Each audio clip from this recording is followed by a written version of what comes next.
thrilling victories, and personal challenges. He frequently clashed with the Philistines, who were cruel to the Israelites. In one remarkable battle, fueled by rage, Samson used the jawbone of a donkey to defeat 1,000 Philistine soldiers, displaying his unbelievable strength, a gift from God. However, Samson's greatest challenge was not on the battlefield but in his heart. He fell deeply in love with a woman named Delilah. The Philistines saw their opportunity and coerced Delilah into uncovering the secret of Samson's strength. After many attempts, Samson finally revealed to her that his power would vanish if his hair were cut. His hair was his only weakness. One night when Samson was asleep, Delilah made a Philistine cut his hair. Samson lost all of his mighty strength and could not fight anymore. The Philistines captured him with ease, treating him harshly and imprisoning him after blinding him, marking the lowest point in Samson's life. But with every passing day of being locked up in prison, Samson's hair grew longer again, and with it, a glimmer of his former strength returned. One day, the leaders of the Philistines gathered in a huge temple to celebrate. They were happy because they had captured Samson finally. The temple was packed with people, even on the roof. About 3,000 people came to see Samson, including all the big bosses of the land. Samson, with his hair starting to grow back, was brought in. He was locked up with chains on the two big pillars of the temple for everyone to see him. He was tired, but he still had faith in God. His hair that had been growing back was the secret to his super strength. Samson prayed for one last burst of power and felt his strength return. Then, he pulled the two pillars with all his might. The whole temple came crashing down, destroying everyone, including Samson. After everything settled, Samson's family came and took him to be buried near his dad Manoah. People say Samson's tomb is on a mountain in Tel Tzor located near present-day Jerusalem. Samson's story remains a powerful narrative about the consequences of our actions and in failing strength of God, even in our weakest moments. The end. Gideon's brave heart, the battle against the Midianites. Once upon a time in the land of Israel, after a brave leader named Joshua passed away, the people forgot about God. They stopped praying and didn't follow his ways anymore. This made God very sad, and because of this, he allowed the Midianites, not very nice neighbors, to cause trouble. They burned down houses and farms, making it so hard for the Israelites that they had to live in caves. But there was one man, Gideon, who still tried to do his best. He secretly grew some wheat to make bread for his family. He had to be very sneaky and thresh his wheat in a hidden spot near a wine press to avoid the Midianites. One day, while Gideon was working hard, an angel came with a special message from God. The angel told Gideon that God wanted him to do two big things. First, God wanted Gideon to knock down his father's statue of a false god and build an altar for the true God. Gideon was scared but did it anyway because he knew it was the right thing to do. The second thing was even scarier. God wanted Gideon to lead an army against the Midianites. Gideon couldn't believe it. Me, lead an army, he thought.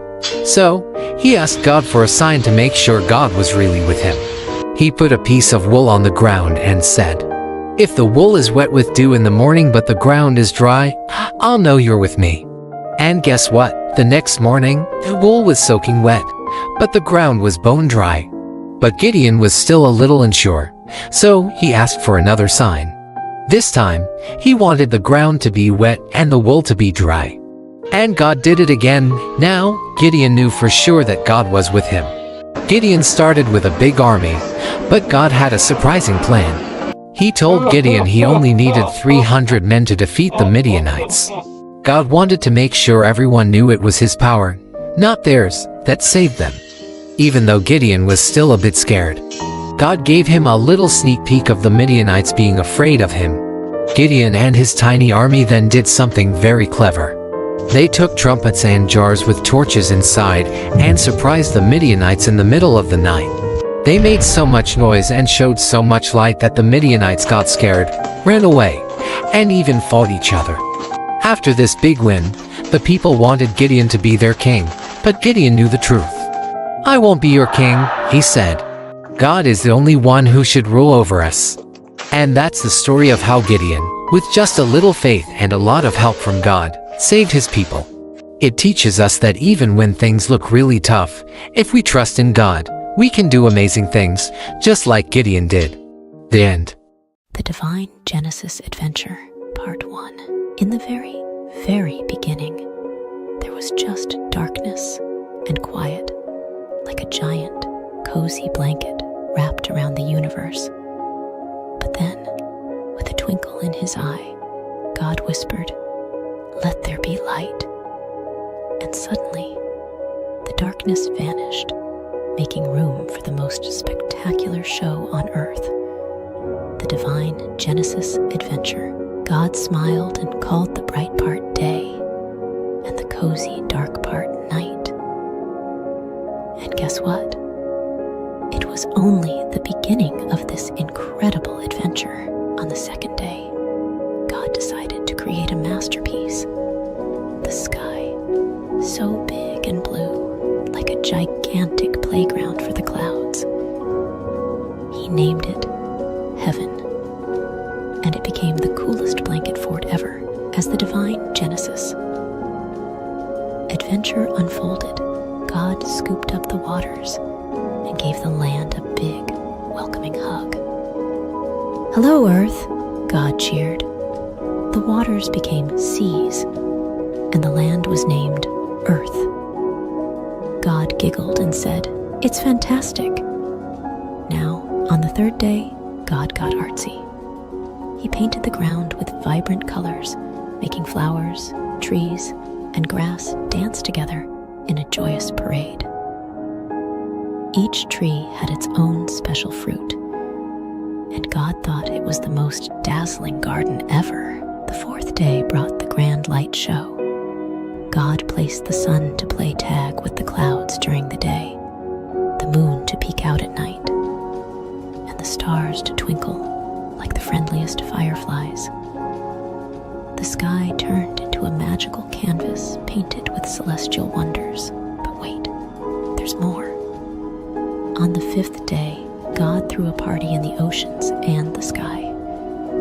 Playful fish and graceful birds, and God blessed them with the best dance moves and flying tricks. "Be fruitful and multiply," God cheered, and the party went on. Now, for the most exciting part, the sixth day. God created land animals, each with its own quirks and charm. Lions roared, monkeys swung, and butterflies fluttered. But then, in the spotlight of the Divine Genesis Adventure, God created humans, Adam and Eve. God shaped them with love, like the most fantastic sculptures.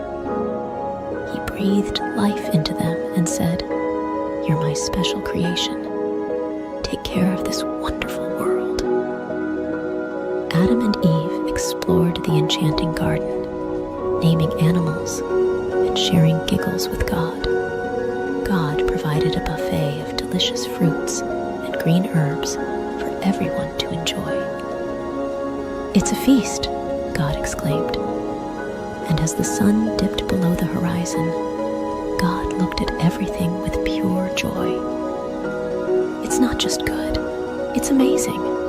And so, the Divine Genesis Adventure came to an end, with stars twinkling in applause. God had created a world bursting with colors, laughter, and love. The end, but really, just the beginning of more incredible adventures. The end. The Divine Genesis Adventure, Part 2. Once upon a time, in the enchanting garden where the flowers danced and the trees whispered tales of creation, a new chapter unfolded. The sun kissed the leaves, and the air was filled with the sweet melody of birdsong. Adam and Eve, the first two adventurers in this divine journey, wandered hand in hand, marveling at the wonders around them. But in the shadows, a cunning serpent slithered. His eyes gleamed with mischief as he approached Eve. Did God truly say, "You shall not eat of every tree of the garden"? The serpent hissed, weaving doubt like a mischievous spell.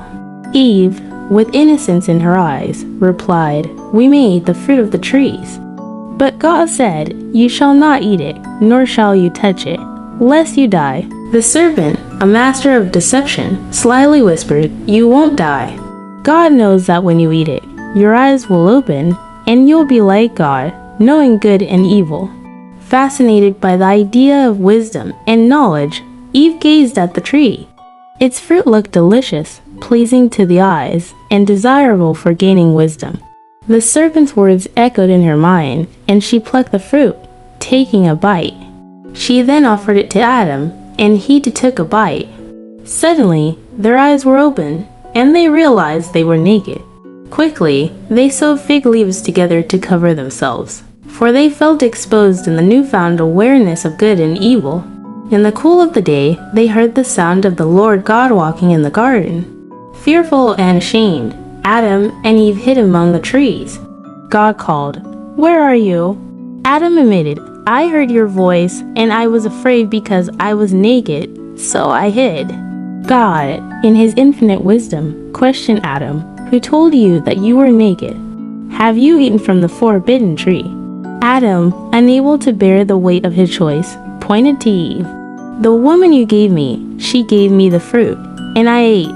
God turned to Eve, who explained, "The serpent deceived me, and I ate."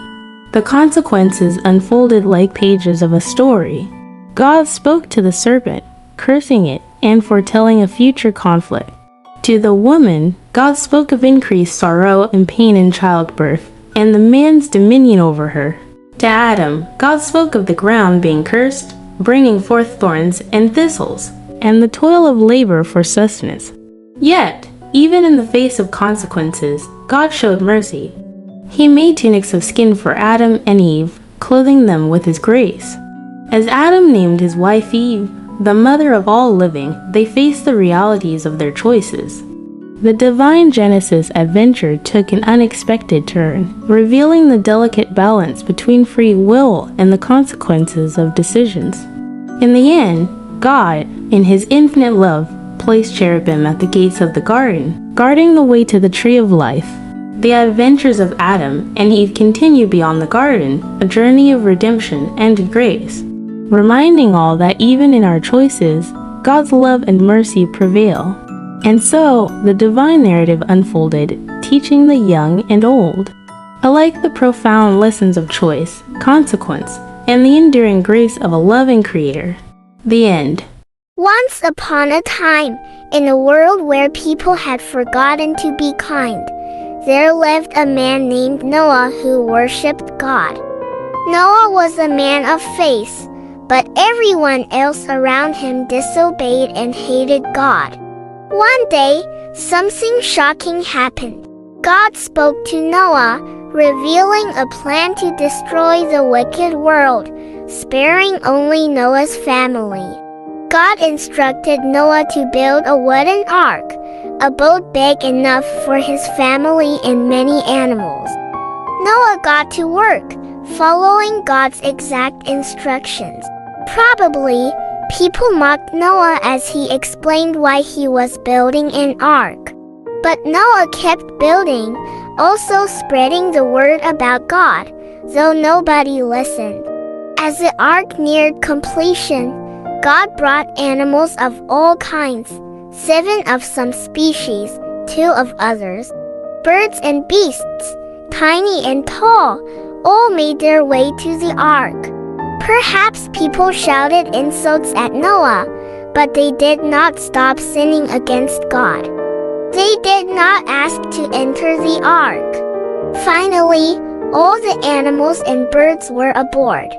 God invited Noah and his family into the ark. As they entered, God shut the door. Then the rain came, a great downpour soaking the earth for 40 days and nights. Floodwaters covered towns and villages. The ark floated on top of the rising waters, sheltering Noah from the flood. After 5 months, A drying wind sent by God brought the ark to rest on the mountains of Ararat.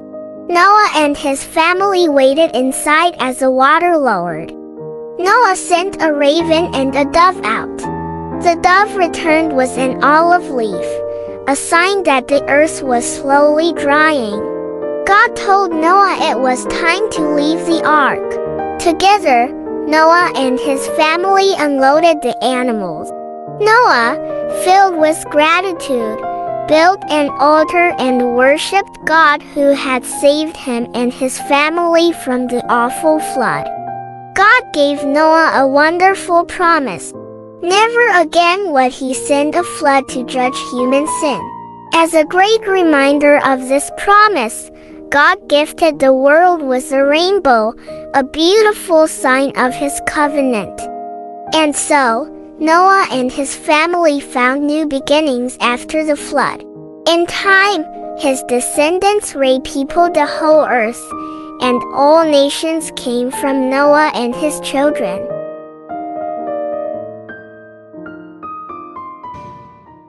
God's promise to Abraham.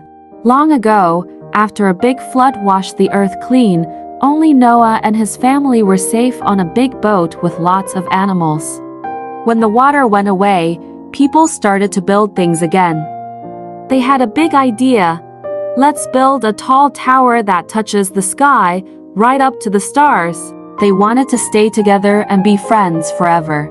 But something magical happened. Suddenly, everyone started speaking in different languages. It was so confusing because nobody could understand each other anymore. So, the people split up, finding new places to live with others who spoke the same language. The big city they left behind was called Babel, which means a big mix-up. Then, in a place called Ur, God talked to a man named Abram. God said, "Abram, go on an adventure to a special land I'll show you." Abram, his wife Sarai, and his nephew Lot packed up and went to a beautiful land called Canaan. Canaan was filled with green fields and clear blue skies. Abram and Lot had so many sheep and cows. The land they were living on didn't have enough grass and water for all the animals. So, the workers of Abraham and Lot started arguing over the best spots for their animals to eat and drink. Abram wanted everyone to be happy and not fight. He told Lot, "Let's not argue. You choose any part of the land you like, and I'll go the other way." That way, there was enough room for all their animals. Lot looked around and saw a really nice area with lots of water and green grass near the cities of Sodom and Gomorrah. It looked like the best spot for his animals, so he chose to move there. Abraham stayed in the land of Canaan, where God asked him to stay. Even though Abraham and Lot had to live apart to stop the arguing, Abraham made sure they did it in a kind and peaceful way, showing he was a really good uncle and a wise man. God saw Abram's kind heart and told him, "This whole big, beautiful land will belong to you and your children and their children after them, forever." But Abram and Sarai were very old and didn't have any children. They wondered, how will God's promise come true? One day, 3 special visitors brought amazing news. "Sarai, you're going to have a baby." Sarai laughed because she thought she was too old for that. God also changed their names to Abraham and Sarah to show they were going to start a big family. Then, God said he had to fix the 2 naughty cities near where Lot lived. Abraham was worried for Lot. Lot listened to the angels and escaped with his daughters. But Lot's wife looked back and turned into a salt statue. Then, the most wonderful thing happened. Even though they were very old, Abraham and Sarah had a baby boy named Isaac. Isaac, which means laughter. They were so happy and amazed at God's miracle. Abraham knew then that God always keeps his promises, like giving him a big family and a beautiful land to live in. And that's the story of how Abraham and Sarah learned to trust in God's promises, no matter how impossible they seemed. The end. Once upon a starry night, in a land filled with whispers of the past and promises for the future, Abraham, a man known for his kindness and faith, received a very tough test from God. God asked him to do something unimaginable, to offer his dearest son Isaac as a special gift back to God. This was to see if Abraham trusted God above all else, even more than he loved his precious son. Abraham's heart felt heavy, like a stone sinking in a deep, deep ocean. But deep inside, he knew he had to trust God, no matter how hard it seemed. So, with a brave yet heavy heart, he prepared for the journey. As the first light of dawn painted the sky in soft hues of pink and orange, Abraham, Isaac, and their 2 faithful servants set off on a journey filled with uncertainty. Abraham carried the fire and a knife, while Isaac, unaware of what was to come, carried the wood for the fire. As they neared the mountain that God had told them about, Abraham asked his servants to wait for them at the foot of the mountain. "Isaac and I will go up to worship, and then we'll come back to you," he said with a gentle smile. Climbing the mountain, Isaac, with a curious twinkle in his eye, asked, "Father, we have the wood and the fire, but where is the lamb for the offering?" Abraham, with a heart full of hope, replied, "My son, God will take care of it. He will provide the lamb for the offering." Reaching the top, Abraham built an altar, the most difficult one he ever had to make. He arranged the wood, and with a heart weighed down by a sea of emotions, he gently placed Isaac on the altar, ready to show God that he trusted him completely.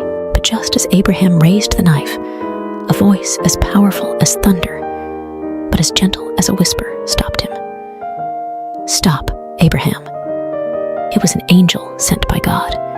The angel said, "You've shown that you trust God above all by being willing to give up your only son."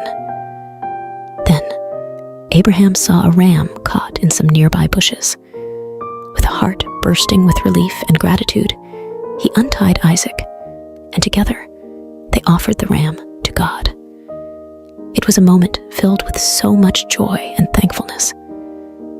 Abraham and Isaac returned home, their bond stronger than ever, their hearts filled with the knowledge that when you trust in God, He always provides, just in the right way and at the right time.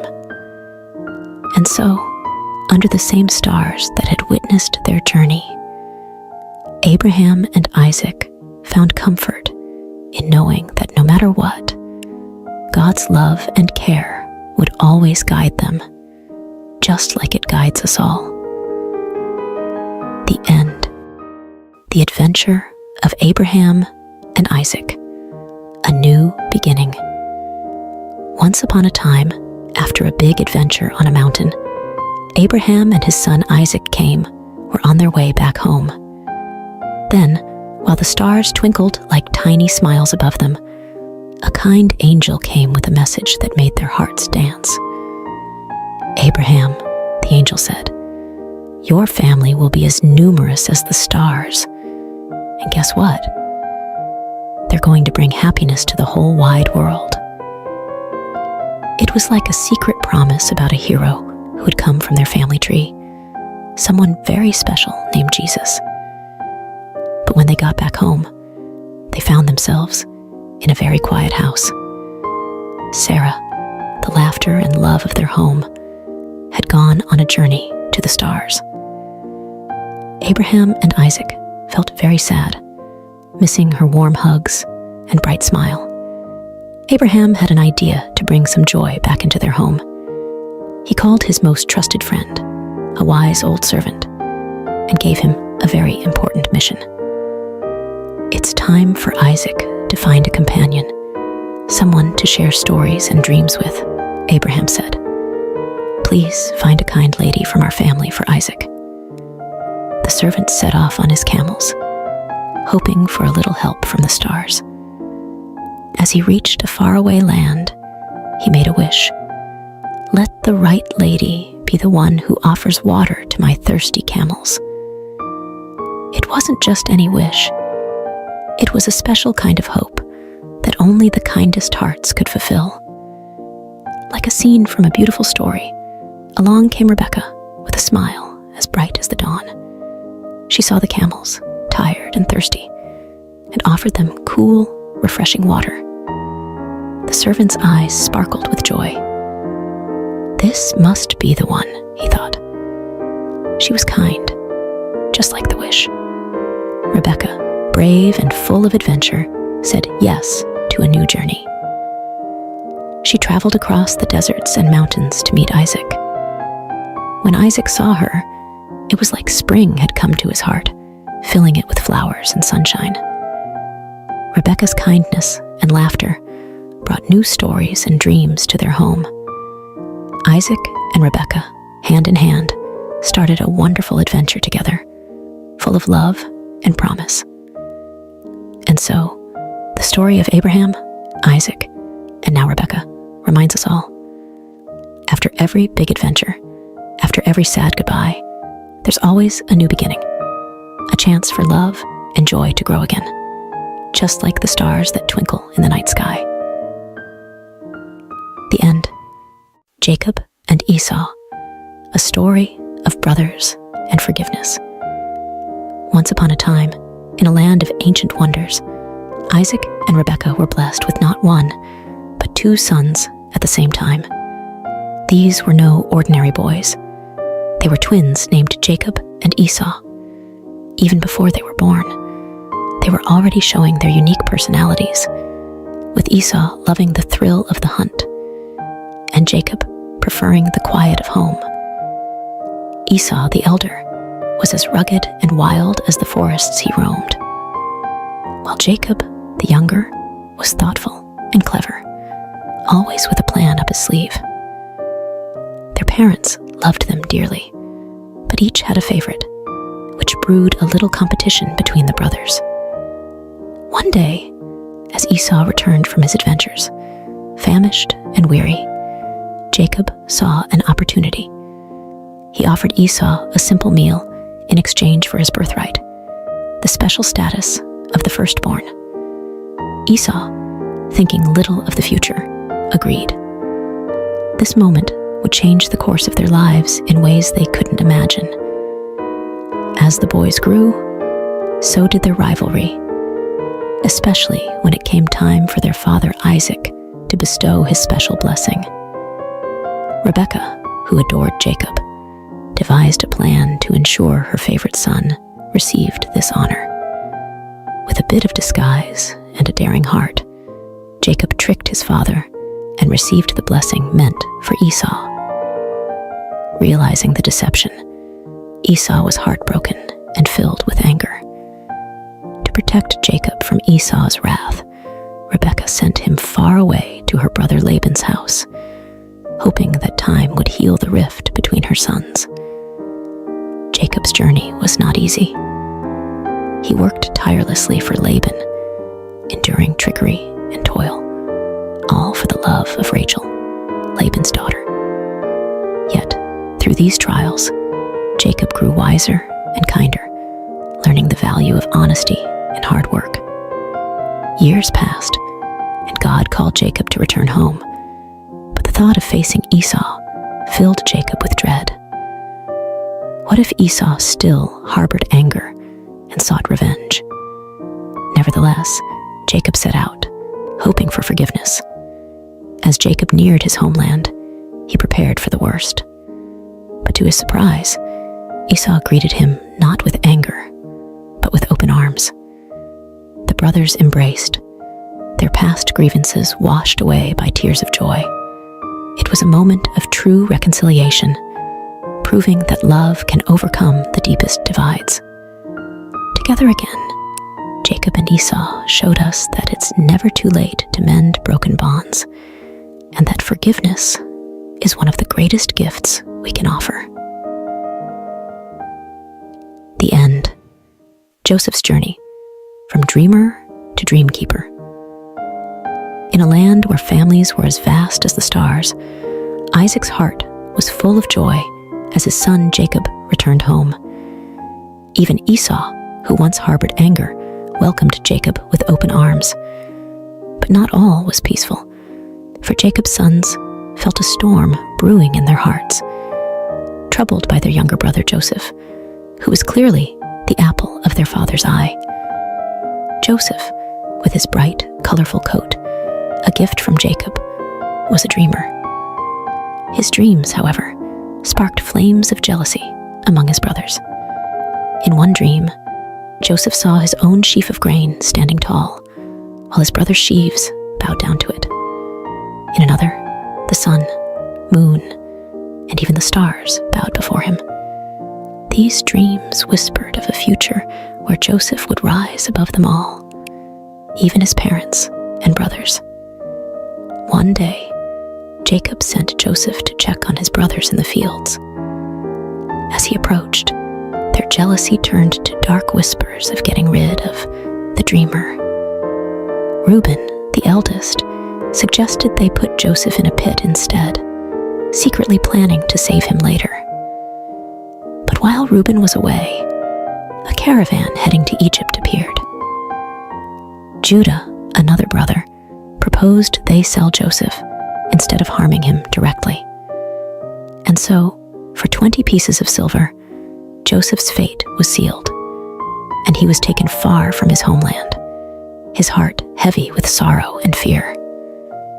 The brothers deceived their father, presenting Joseph's colorful coat, now stained with goat's blood, letting Jacob believe his beloved son was gone forever. Jacob's grief was a deep well of sorrow, with no one able to console him. Meanwhile, in Egypt, Joseph found himself a slave in Potiphar's house. Despite his hardships, Joseph's diligence and trust in God shone brightly, earning him Potiphar's favor and the position of chief servant. But just as things seemed to be looking up, Joseph faced a new trial.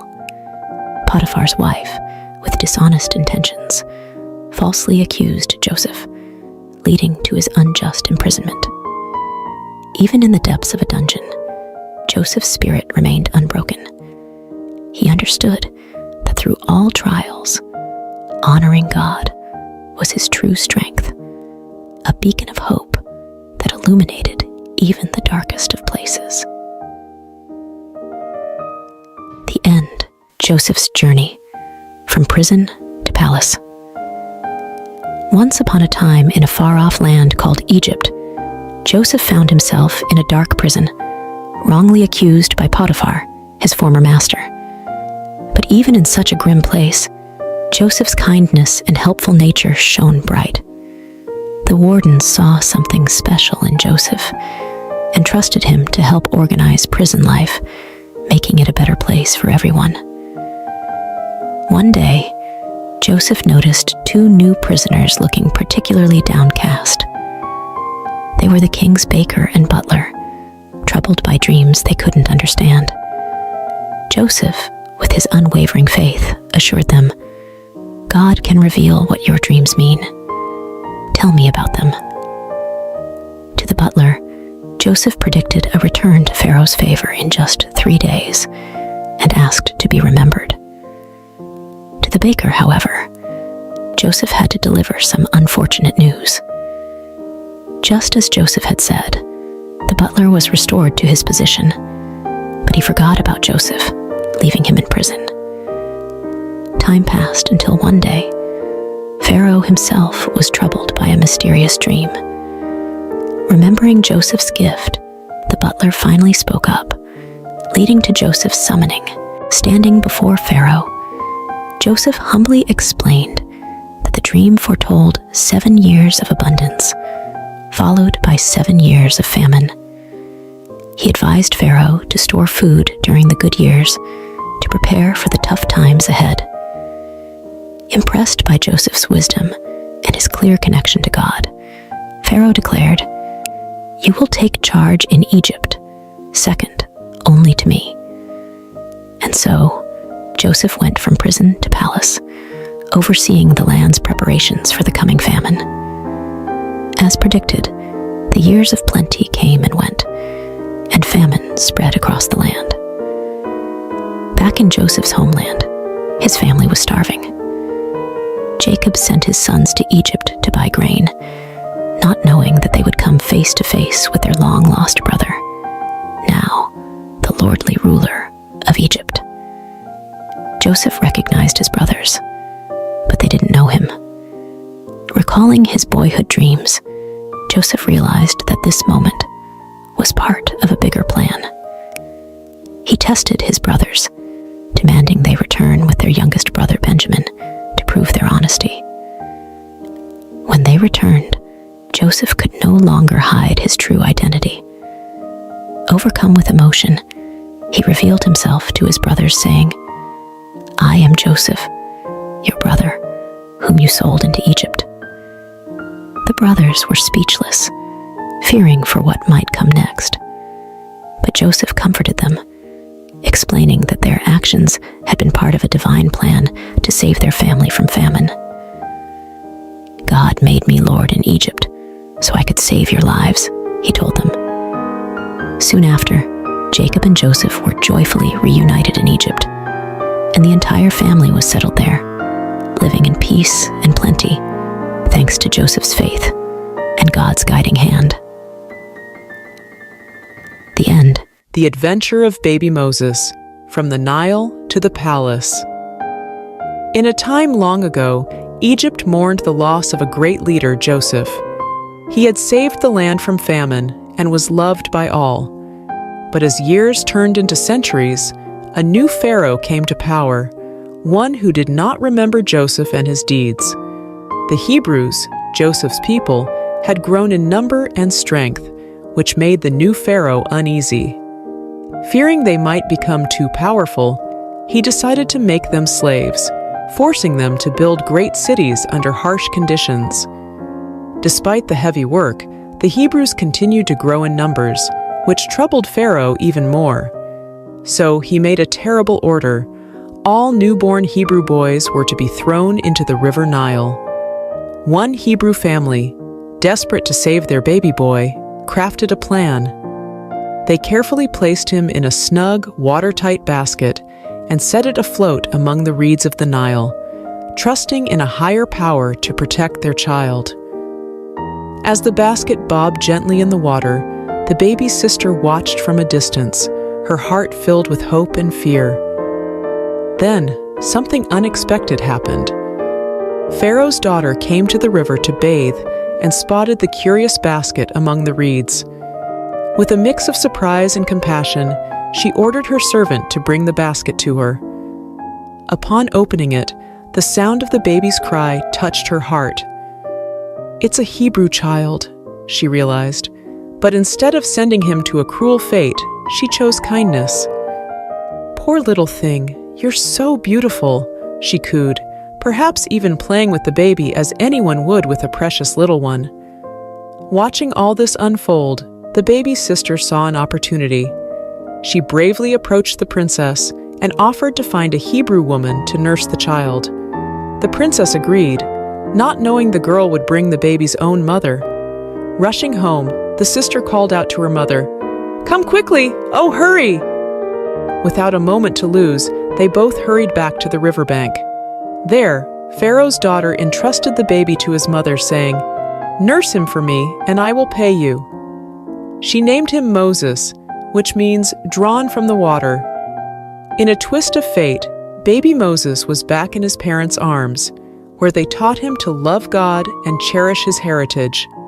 But soon, he would grow up in the palace as the son of Pharaoh's daughter, destined for greatness, part of a divine plan far beyond what anyone could imagine.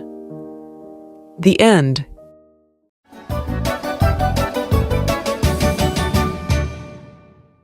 Moses, from prince to leader. Long ago in Egypt, Moses, a prince raised in Pharaoh's palace, faced a moment that would change his life. Despite his royal upbringing, Moses never forgot